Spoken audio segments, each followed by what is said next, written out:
Maswerteng gabi po mga ka-STL. Narito na po ang resulta ng STL Bulacan para sa araw na to, third draw. January 8, 2026, araw ng Huwebes.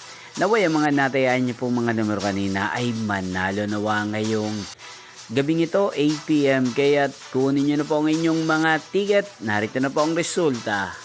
Ang mga numerong nanalo sa STL Bulacan ngayong gabing ito, January 8, 2026. 8 PM, third draw result 12 at 40 in exact order. Again, 12 at 40.